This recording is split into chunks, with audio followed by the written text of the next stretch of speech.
Hiram ko muna ng inyong oras. K-12. Maraming programa ang inilulunsad ng ating gobyerno para makatulong sa ating mamamayan na magkaroon ng magandang pamumuhay.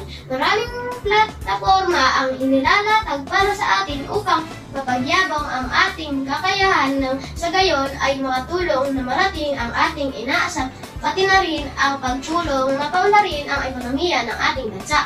Isa na rito ang proyekto ng K-12. Ako po si Charlie Jacob O. de la Cruz para magbigay kaalaman para sa mainit na diskusyon ngayon patungkol sa issue ng senior high o ang K-12. Para masagot ang ilan sa ating katanungan, inimbitahan natin si Alvin Cyron T. Perez upang talakayin at alamin ang kanyang opinion bilang isang mag-aaral. Sang-ayon o hindi ba siya sang-ayon sa pag-aalis ng senior high school? Magandang araw, Alvin. Magandang araw din po. Simulan natin ang interview na ito sa tanong na may ideya ka ba sa kung ano ang K-12? Ang alam ko po, ito ay karagdagang 2 taon sa high school. Nasa tingin ng gobyerno ay makakatulong sa paghahanap ng trabaho sa kasalukuyan. Sa tingin mo, nakatulong nga ba ito sa mga naunang graduate under the K-12 curriculum? Nakatulong nga ba ito o napadali ang paghahanap ng trabaho? Sa palagay ko po, hindi. Kahit nadagdagan ng 2 taon ang pag-aaral ng mga bata, ganun pa rin naman. Walang makikita ang trabaho dahil hinahanap ay diploma at dapat kang makapagtapos ng 4 na taong kurso.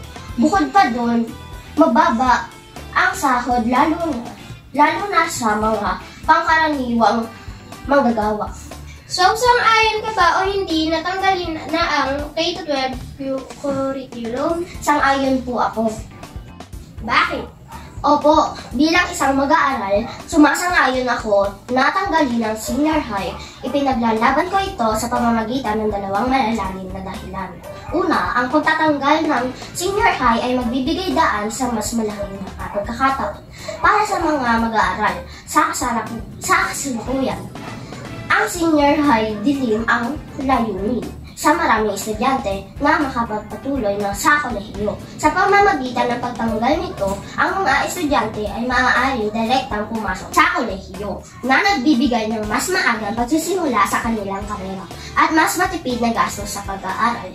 Pangalawa, ang pagtatanggal ng senior high ay magbubukas ng mga puwang para sa iba pang mga kurso at programa sa paaralan. Sa kasalukuyan, ang senior high ay sinasakop ang malaking bahagi ng curriculum ng mga paaralan na nagre-resulta sa limitadong pagsasapribado ng iba pang mga programa tulad ng vocational courses o specialization classes. Ang pagtatanggal ng senior high ay magbibigay daan sa mas malawak na pagpili para sa mga mag-aaral na nais mag-focus sa iba't ibang mga larangan at kahangang kasanayan. Sa kabuuan, ang pagtatanggal ng senior high ay magbubukas daan para sa mas malaking oportunidad para sa mga mag-aaral. Pati na rin ang mga malawak na pagkakataon para sa iba pang mga programa sa paaralan. Sa dahilang ito, naniniwala akong ang pagtatanggal ng senior high ay maaaring makapagdulot ng positibong pagbabago sa sistema ng edukasyon. Maraming salamat sa pagpapaunlak sa interview na ito, Alvin. Salamat sa pagbibigay ng iyong pananaw ukol sa napapanahong talakayan na ito. Maraming salamat din po. Sa kasalukuyan, hindi na sa pilitan ang K-12 curriculum. Ang mga estudyante ay pinapayagan na hindi mag-senior high. Ayon kay Congressman Roman T. Romulo, sa grade 10 po ay magbibigay na rin tayo ng honors exam. Lahat ng papasa ng honors exam na gustong pumunta ng kolehiyo, pag pumasa ka ng honors exam, accelerated ka na exempt ka na sa grade 11 and 12, and you can go straight to first year college. Manatiling updated sa Mallorca Daily News.